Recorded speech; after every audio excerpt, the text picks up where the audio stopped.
Olá, seja bem-vindo ao JR Agro. Quando o assunto é exportação de suco de laranja, o Brasil se destaca no cenário mundial. Só para a gente ter uma ideia, na safra de 2021 e 2022 foram exportados 1 milhão de toneladas. Para falar sobre esse assunto, a gente recebe aqui no estúdio o Biapaba Neto, que é diretor executivo da Citrus BR. Obrigada pela presença e pela entrevista aqui no nosso estúdio. Um prazer estar com vocês. E vale lembrar que toda sexta-feira, às 7h30 da noite, tem episódio novo do JR Agro nas plataformas digitais da Record TV. Bom, vamos começar então a falar desse cenário mundial, como o Brasil está colocado e quem são os maiores concorrentes do Brasil, se é que a gente tem alguém dessa grandeza toda? Bem, concorrência sempre tem. O Brasil ele é o maior exportador mundial de suco de laranja. Esse é um produto no qual o Brasil se destaca há mais de 50 anos, quase 60 anos produzindo. A primeira exportação de suco de laranja aconteceu na década de 60, então já é muito tempo aí abastecendo o mundo de suco de laranja. O Brasil é responsável por 75% do comércio global desse produto. Isso significa que a cada 5 copos consumidos no mundo, 3 foram produzidos pelo nosso setor aqui no Brasil. É bastante coisa, né? Como é que fica o consumo no mercado doméstico aqui no Brasil? Isso atrapalha a venda aqui interna ou a maior parte mesmo é produzida para ser exportada? Acho que esse ponto o brasileiro ele é um privilegiado, porque nós temos uma produção de laranja que ela é orientada para o mercado externo. Então, enfim, aquelas razões, acho que só Deus explica, essa região de São Paulo e sul de Minas, 257 municípios que produzem laranja e, portanto, suco de laranja. E essa região é a melhor região do mundo para se produzir. Então, a gente consegue produzir laranja e suco suficiente para abastecer o mundo e também o mercado brasileiro. Só para a gente ter uma ideia de tudo que a gente produz, 95% é exportado e apenas 5% do suco produzido fica aqui no Brasil. E claro, a gente ainda tem uma oferta de laranja in natura que abastece as feiras, supermercados, padarias, as casas das pessoas, ainda com uma oferta muito grande. Então, laranja com certeza não vai faltar. Sempre tem um suquinho de laranja na mesa, né? Não tem coisa melhor. Quando a gente fala de exportação de suco de laranja, já vai envasado para o exterior? Não, o suco de laranja brasileiro ele é exportado a granel. E isso é muito interessante porque essa é uma tecnologia desenvolvida pela indústria brasileira. Então vamos imaginar que você tem um petroleiro, só que em vez de você ter um navio petroleiro, você tem um navio suqueiro, vamos dizer assim. Então esse suco, ele é transportado nesses navios, são navios que são dedicados a suco de laranja, então ele vai cheio e volta vazio, não tem outro produto dentro, e aí você tem uma frota considerável de mais ou menos 15 navios brasileiros que levam suco para o mundo todo. Então ele é um negócio muito sofisticado do ponto de vista de logística que abastece as principais marcas de suco do mundo. Então, como é que funciona isso? O suco brasileiro ele é exportado e ele funciona como uma complementação à produção local. Então, se os Estados Unidos produz um pouco de suco, ele não produz o suficiente para toda a população. Então, vai o suco brasileiro e é complementar. A mesma coisa acontece com a Europa, a mesma coisa acontece com a China e assim a gente vai vendendo o nosso suco mundo afora. Quais são os principais consumidores do suco brasileiro? Quais os países que têm comprado o nosso suco e a gente tem potencial para aumentar ainda mais isso? Não tenha dúvida. A Europa é o principal consumidor brasileiro, ela demanda 65% de tudo que a gente produz, então é bastante. E é interessante porque o consumidor europeu ele é super exigente do ponto de vista de qualidade. Então quem vende para a Europa, vende para qualquer lugar do mundo. Então o suco de laranja brasileiro passa por todos os quesitos de qualidade possíveis e imagináveis a partir do momento que ele tem a Europa como seu principal fornecedor. Depois a gente tem Estados Unidos com 20% mais ou menos, aí vai depender um pouco de quanto que é a produção. Agora eles tiveram problema esse ano por conta de um furacão que passou ali na Flórida e derrubou uma boa parte da produção deles, então muito provavelmente vai demandar mais suco de laranja brasileiro para suprir esse déficit que tem na Flórida. Depois nós temos a China, que hoje está em torno de 8%, e essa é uma ótima notícia. Você comentou de novos mercados. A China é um mercado que nos últimos anos a gente sempre falava, olha, a China uma hora ela vai ter que virar, uma hora vai ter que virar, e ela começou a virar. 2 anos atrás a China era 2,5% e agora ela já está em 8%. Então, ela tinha produção local? Ela tem produção local, mas a questão é que o consumo na China ele está aumentando e eles têm uma questão geográfica que a área onde é produzida a laranja, ela tem uma certa limitação por oferta de água, eles têm um déficit hídrico grande lá. Então é difícil você imaginar que a produção chinesa vai aumentar muito, para nossa sorte. Então, muito provavelmente, a China nos próximos anos pode se consolidar também como um mercado importante. Tem Israel também, você estava me dizendo, né? Israel é concorrente. Israel ele é um produtor de suco de laranja também, é um bom produtor.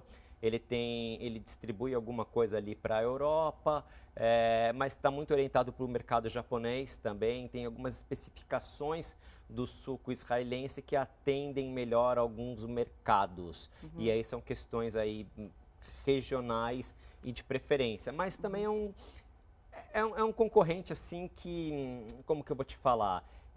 Ele está no jogo, mas ele não é um concorrente que ameace o Brasil. Mas ele tem um lugar dele ali, um lugar reservado no mercado mundial. Falando da nossa produção, né, a safra de 2021, 2022, na abertura eu falei aqui que o Brasil exportou mais de 1 milhão de toneladas. Como foi a nossa safra, a última safra, e qual é a perspectiva para a próxima safra? Vamos lá. A gente fechou a safra 2021-22 agora, passado em 30 de junho. Então, 1º de julho, a gente começou essa safra 22-23. A última safra foi uma safra difícil. Foi uma daquelas que não deixou muita saudade, não, porque foi um período de seca muito grande, uma safra muito difícil de você conduzir. Houve problema de estresse hídrico por falta de chuva em diversas regiões do cinturão citrícola, principalmente na parte noroeste e leste do estado de São Paulo. Inclusive, algumas áreas houve perda de plantas morreram por conta da seca e do calor, então foi uma safra muito difícil. Essa safra agora, ela vem 20% acima da safra passada, mas ainda num patamar aquém do que a gente pode produzir. E é um período muito interessante porque no mercado internacional o suco de laranja está muito valorizado, justamente porque a gente teve essa redução de oferta, a gente teve uma redução nos estoques e aí quando falta produto o preço sobe. Então a gente tem visto uma valorização do suco de laranja no mercado internacional, que é bom para todo mundo. É bom para as indústrias, é bom para o produtor, remunera a cadeia e todo mundo fica feliz. E aí, como é a cultura da laranja aqui no país, né? Nesse cinturão que você disse que vai do interior de São Paulo ao sul de Minas Gerais? Isso, exatamente, até a região do Triângulo. Então a gente pega ali desde o quase norte do Paraná, sul de São Paulo, aí ela vai subindo quase como uma meia-lua, assim, no cinturão citrícola, no estado de São Paulo, até chegar no Triângulo Mineiro. Bem, a cultura da laranja é uma cultura perene, né? Ela está lá o ano inteiro. Um pomar ele tem uma vida útil mais ou menos de uns 15 anos, então ele é investimento de longo prazo. 15 anos? 15 anos, é bem longo, assim. Pomares bem cuidados chegam até 20 anos, mas assim, para a gente pegar uma pela outra, mais ou menos 15 anos. Então, normalmente é uma cultura que você, quando você planta, ela demora de 3 a 4 anos para começar a produzir. Então, é um investimento que você faz, você sabe que o retorno ele só vem alguns anos depois. E aí depois você tem que cuidar. Ela é uma cultura delicada, ela é suscetível a determinadas pragas e doenças. Então, fora o tempo, né? Fora o tempo, sim. Claro, o clima, hoje em dia, sem sombra de dúvida, ele é um gargalo importante. Mas... É o grande desafio, acho que da humanidade como um todo não tenha dúvida. Para a cultura de laranja não tenha também dúvida. Deve... A questão do clima ela é interessante porque é o seguinte, você precisa de dados históricos para você saber se você tem uma região que ela é mais ou não viável. A gente estava falando das questões de pragas e doenças. Então, essa é a combinação. Porque você, claro, pragas e doenças, eles impactam no custo de produção. Então, uma região ela pode ser mais ou menos viável do que outra. Só que o clima também impacta. Então, quando você começa a ter eventos sucessivos de seca, como a gente teve, determinadas regiões podem não se tornar mais viáveis. Agora, como é que a gente sabe isso? É ao longo do tempo. E essa é a dificuldade de você lidar com com mudanças climáticas, porque ela não acontece de um ano para o outro. Ela vai acontecendo ao longo dos anos e aí você vai percebendo novos padrões. Então, assim, desafio não falta, mas eu posso garantir que o cinturão citrícola de São Paulo vai continuar sendo o grande produtor mundial aí por muito tempo. A colheita ela é feita quantas vezes por ano? Se é que tem isso, né? Não sei, porque tem árvore que dá aflorada e fruto uma vez por ano, tem outras árvores que dão outras mais vezes, né? Qual é o caso da laranja? E qual o tipo de laranja que vocês plantam para exportar? Vamos lá, a gente pode dividir a safra da laranja em 3 grandes fases. Então você tem a primeira, que são as precoces, as laranjas precoces, que vem do comecinho da safra. A nossa safra, como eu comentei, ela começa em junho e vai até junho. Só que o período de colheita, né, ele é um pouco mais curto, são 9 meses mais ou menos. Então a gente começa ali finalzinho de maio, começo de junho, e aí vai até fevereiro no máximo do ano seguinte. Em anos muito excepcionais até março, mas normalmente junho, final de janeiro, começo de fevereiro, esse é o período. Dentro desse espaço de tempo, você divide em 3 grandes grupos: as precoces, meia estação e tardias. Cada uma desses grupos de variedades, você tem características diferentes. E aí, a junção do suco que é produzido por essas 3 grandes variedades, ele vai dar a mistura que você precisa para atender diferentes mercados.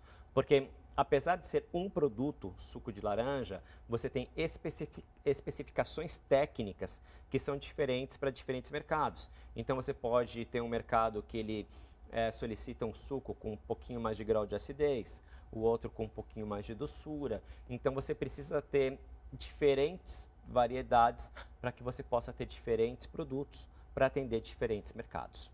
A gente estava falando dos Estados Unidos, né, que como você mesmo trouxe esse dado, mais de 20% do suco produzido aqui, ou mais ou menos isso, chega aos Estados Unidos. Você acha que as políticas protecionistas dos Estados Unidos atrapalham e tiram um pouco do potencial do que o Brasil poderia exportar para lá? Não tenha dúvida. E isso a gente tem dados para mostrar isso. O Brasil, historicamente, sempre foi o grande exportador de suco de laranja para os Estados Unidos. Desde 2008, o México vem avançando no mercado americano, por uma questão muito simples, tarifária. O México tem um acordo de livre comércio com os Estados Unidos, era a antiga NAFTA, né, que era o acordo de livre comércio da América do Norte, e nesse acordo ele prevê que esses parceiros comerciais, para suco de laranja, eles têm tarifa zero entre eles. Então, no caso do suco concentrado, que é um dos produtos que a gente vende, só para a audiência entender, suco concentrado, ele é um produto que você tira uma parte da água e você fica mais a parte sólida do produto. Então, a gente chama de 66 graus Brix, ou seja, 66% de sólidos numa tonelada. E aí, quando ele chega no destino, ele é reidratado a 100% para ser envasado. Esse é um dos produtos. Esse produto, o suco concentrado, para entrar no mercado americano, ele paga uma tarifa de $415 por tonelada, enquanto o México, ele não paga nada, é na faixa, né? E isso trouxe para a gente uma perda de mercado importante. São quase $200 milhões ano que saíram dos pomares brasileiros e foram transferidos para os pomares mexicanos. Olha só. E o Brasil, ele continua se expandindo nesse mercado? Por exemplo, perde terreno para os Estados Unidos, nos Estados Unidos, para o México, mas ganha outros mercados como os Emirados Árabes. Olha, o mercado dos Emirados Árabes ele é um mercado muito residual. O Oriente Médio ele pode eventualmente ser um mercado importante, mas hoje, se a gente fosse apontar quem são os principais possíveis novos importantes mercados, eu diria que China ele é o principal deles. E aí, claro, você pode ganhar também mercado dentro de mercados que você já tem. No caso do próprio, vamos pegar o caso do mercado americano. A gente tem essa dificuldade no suco concentrado, agora no suco não concentrado, que é o suco vendido pasteurizado na diluição natural dele, o Brasil tem ampliado as exportações para os Estados Unidos. E o consumidor já deu demonstrações de que ele prefere o suco não concentrado. Então, nesse sentido, a gente tem expandido também dentro do mercado americano, assim como a gente tem expandido também dentro da Europa, dentro do suco não concentrado, expandido para a Índia. Existe uma limitação de alguns mercados por questões tarifárias. E aí eu vou citar o caso da Coreia do Sul, que é um mercado que já foi importante para o Brasil e deixou de ser justamente por conta de acordos bilaterais com os Estados Unidos e a União Europeia. E aí o Brasil acabou perdendo esse mercado. Vamos entender o que significa quando a gente fala o seguinte, que ao mesmo tempo que as exportações subiram, os associados eles chegaram ao final da safra da passada com 143 mil toneladas armazenadas, quer dizer, um volume bem mais baixo do que o ano anterior. O que isso quer dizer? Os estoques estão baixos? O Brasil pode se prejudicar com isso? Esse é um assunto que é bem interessante. O que acontece? Na safra passada, a gente teve problema de oferta, como eu comentei. Então, a gente teve seca, teve um monte de problema durante a safra, então a gente produziu pouco suco. O que acontece? Você produz suco e laranja, né, ao longo de 9 meses, só que você tem 12 para você exportar. Então, você precisa de ter um suco armazenado para passar esses 3 meses de entre safra, que você não tem produção nenhuma, e ao mesmo tempo você precisa ter uma quantidade técnica de suco para que você faça o que a gente chama de blendagem, né? Que é uma palavra meio esquisita, acho que nem existe em português, mas seria a mistura dos diferentes tipos de suco para você atender padrões de qualidade, requisitos de mercado. Então, quando o estoque está muito baixo, ele soa como um alarme para o mercado no seguinte, gente, está com pouco produto. E aí, quando você tem pouco produto, o que acontece? O preço sobe. E aí você tem uma disputa pelo produto. Então, é a famosa... É o que está acontecendo nesse momento. Exatamente, a famosa faca de 2 gumes. Então, quer dizer, quem está exportando está ganhando mais... por uma quantidade menor de produto. Por uma Exatamente. quantidade menor. Quer dizer, não vende no volume Exatamente. que tem Você ganha no preço, mas você não ganha no volume.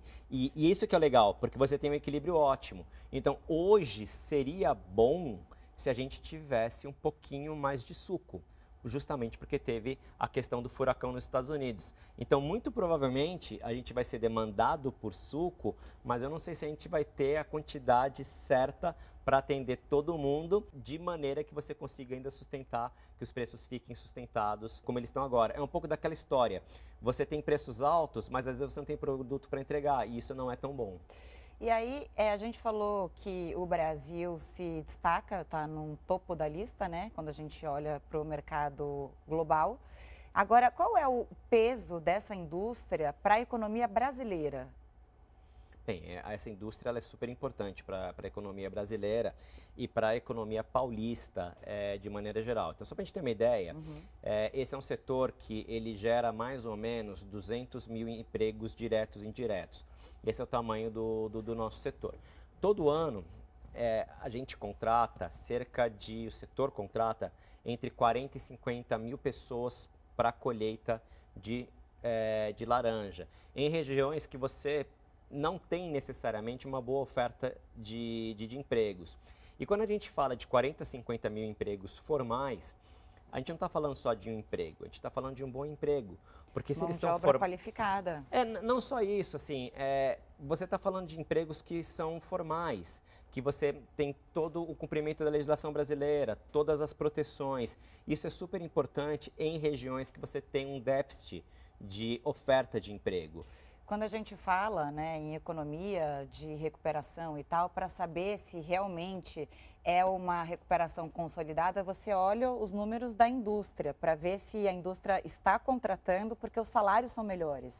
É mais ou menos isso que você está dizendo, que é também com a mão de obra de vocês. Agora, como é que fica essa relação entre a mão de obra e a tecnologia? Porque, como você disse, vocês têm que usar bastante a tecnologia para exportar e etc. Isso acaba roubando um pouco do emprego ou não? Não, no nosso caso não, porque a colheita ela é toda manual. Então você precisa de muita gente para colher a laranja. Então, assim, às vezes você até esbarra, dependendo de quão aquecida estiver a economia, você esbarra em restrição de oferta de mão de obra, porque às vezes eles podem ir para outros setores também. A indústria da laranja, ela disputa essa mão de obra também com outros setores. Então, isso é uma coisa. E aí você tem uma parte de desenvolvimento tecnológico que ela está voltada para duas partes. Primeiro, logística, que eu acho que é um ponto importante, que esse setor ele é realmente campeão. A gente consegue fazer um suco aqui no estado de São Paulo que vai parar no Japão sem contato com oxigênio. Uau. Então isso é realmente uma tecnologia brasileira que ninguém mais faz no mundo.